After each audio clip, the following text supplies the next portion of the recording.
Oke, halo teman-teman, berjumpa dengan saya Dimas Ari, mahasiswa Universitas Putan Tular, Jakarta.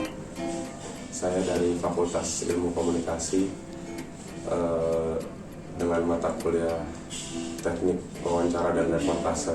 Kali ini kita akan mewawancarai salah satu narasumber yang kebetulan teman saya sendiri dari kecil. Namanya Gustav Mahesvara. Dia bekerja di salah satu bank di Indonesia, bidangnya termasuk perbankan, industri keuangan. Oke, yang akan kita bahas kali ini tentang perkembangan politik di Indonesia seperti apa untuk masa-masa sekarang dibanding masa sebelumnya, yang nggak usah jauh-jauh lah ya. Biar nggak terlalu panjang juga, biar nggak terlalu menyulitkan daya tangkap kita nih. Kemudian yang akan kita angkat pembahasannya di perkembangan politik ini adalah yang lagi booming juga sekarang, masalah pilpres, menjelang pilpres. Oke, untuk Gustav, kira-kira gimana sih menurut Gustav sendiri nih perkembangan politik di Indonesia tuh, yang Gustav lihat itu seperti apa? Mohon bisa dijelaskan mungkin pada teman-teman. Oke, Assalamualaikum warahmatullahi wabarakatuh. Waalaikumsalam warahmatullahi wabarakatuh. Ya, untuk menjawab pertanyaan Dimas, mungkin kita akan balik ke beberapa waktu atau beberapa dekade yang lalu ya. Jadi Indonesia sendiri itu kan mengalami beberapa fase orde. Ada orde lama, orde baru, dan orde kita ini ada di produk orde reformasi untuk saat ini. Jadi di orde lama sendiri, pemilihan presiden itu juga terwakilkan oleh banyak partai ya. Seingat saya itu lebih dari 20 atau lebih dari 30 gitu. 30 partai. Ya, banyak sekali partai itu dengan tujuan melakukan pemilihan umum. Tidak hanya presiden aja, tapi ada pemilihan anggota DPR, MPR, dulu masih ada MPR, DPR, MPR. Terus kemudian kita lompat lagi maju ke orde barunya.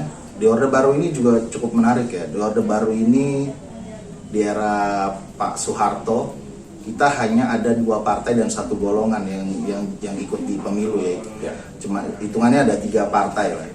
3 partai, jadi 1 partai yang mewakili pemerintah dan 2 partai yang ada yang mewakili agama dan yang bukan partai yang cenderung nasionalis ya. Bisa kita sebut Golkar itu yang mewakili pemerintah, dan terus P3 itu yang mewakili dari sisi agama, dan juga terakhir PDI itu lebih ke nasionalis. Sampai akhirnya kita masuk ke reformasi, kembali lagi ke banyak partai, multi partai untuk pemilihan umum, yang untuk pemilihan umum itu untuk pemilihan presiden, pemilihan anggota DPR. Juga biasanya ada beberapa yang dibarengin sama mungkin pemilihan kepala daerah. Ya. Jadi di sini kita bisa lihat ada beberapa perubahan, tapi yang menariknya itu di setiap era itu ada hal yang cukup sama menurut saya. Kalau kita tarik garis benang merahnya itu, yaitu politik yang, kecuali orde baru ya, kita bicaranya ini di orde reformasi, pasca reformasi 98, itu gejolak politik ketika pilpres itu amat sangat terasa ya. Apalagi di 10 tahun belakangan ini di era media sosial, yang paling terasa itu adalah polarisasi yang sangat kuat gitu antara antara calon presiden yang berlatar belakang nasionalis maupun juga calon presiden yang memiliki latar belakang lain seperti mungkin latar belakang agama. Ya, jadi di kalangan masyarakat sebagai pemilih itu sangat terasa ya. Jadi banyak gesekan-gesekan di antara para pendukung, baik dari pendukung presiden yang berlatar belakang dalam tanda kutip nasionalis, dan presiden yang dalam tanda kutip juga bisa kita bilang berlatar belakang agama, karena pendukungnya ini sangat terasa antara yang benar-benar merasa nasional sekali dan juga agama sekali. Di sini sebenarnya yang sangat terasa itu ketika kita bisa lihat di media sosial atau juga di media nasional ya, TV khususnya, di mana ketika kampanye pendukungnya itu amat sangat bertolak belakang. Artinya bertolak belakang itu mereka sama-sama punya pendapat yang menguatkan, tapi mereka itu bahkan ada beberapa hal yang bisa menjurus ke kekerasan mungkin ya. Kekerasan. Ya karena perbedaan pendapat, perbedaan pandangan, perbedaan latar belakang, mungkin juga latar belakang agama, latar belakang ekonomi, semua latar belakang itu menjadi dasar di polarisasi yang terjadi di pemilihan presiden, khususnya di 2019 ya. Kita tahu antara waktu itu presiden petahana Joko Widodo yang juga mencalonkan lagi, dan juga saingannya adalah Prabowo Subianto ya, yang beberapa kali sudah mengikuti pemilu tapi dan mencalonkan sebagai presiden tapi gagal. Jadi di satu sisi petahana ini Joko Widodo notabene didukung oleh partai berdasarkan hampir semuanya berasaskan nasionalisme, dan kita tahu Prabowo Subianto itu selain beberapa ada orang yang partai yang berasaskan nasionalis, juga banyak didukung oleh partai yang berasaskan agama dan cukup mewakilkan mungkin banyak ormas-ormas agama ya yang merapat ke sana sebagai corong suaranya.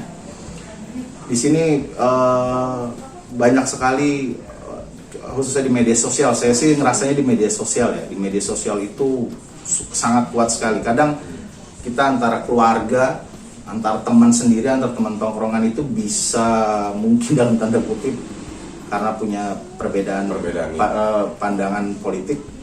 Kadang kita jadi seperti bermusuhan gitu, ya. Seperti bermusuhan di situ. Padahal iya betul.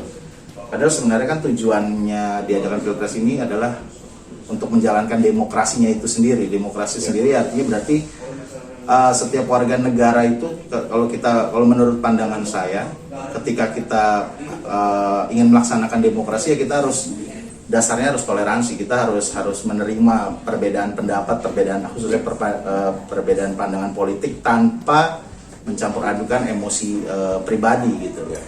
Namun ya bisa kita lihat kebanyakan gesekan-gesekan itu terjadi bahkan yang lebih terasa itu bukan hanya di kalangan elit ya. Mungkin kalau di kalangan elit setelah mereka melaksanakan pemilihan mereka bisa berjabat tangan, tapi kalau di kalangan masyarakat, bahkan sampai setelah pemilihan presiden itu selesai, mereka tetap ada beberapa berseteru, tetap punya seperti dendam pribadi gitu.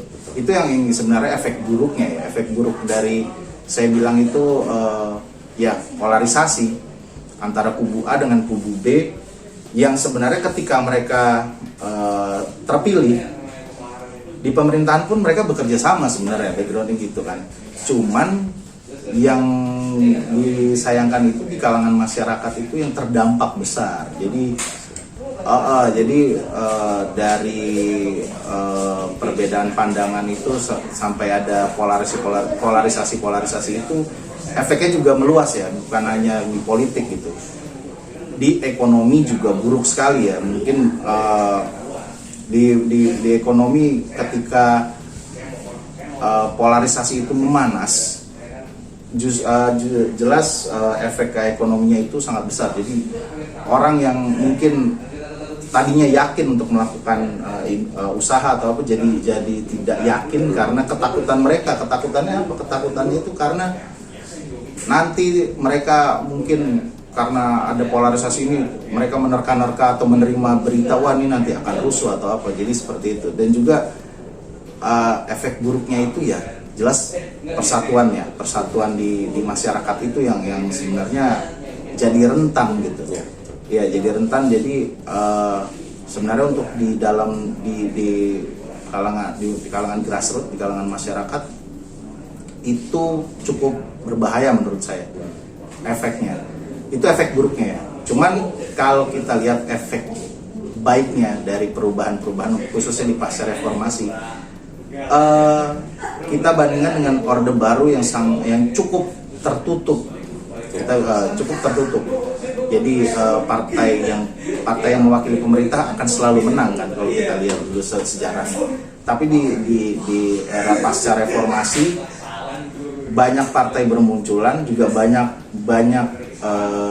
orang yang memiliki kesempatan untuk muncul di permukaan sebagai, mungkin bisa jadi calon presiden, bisa juga di calon gubernur atau bupati. Jadi kesempatannya lebih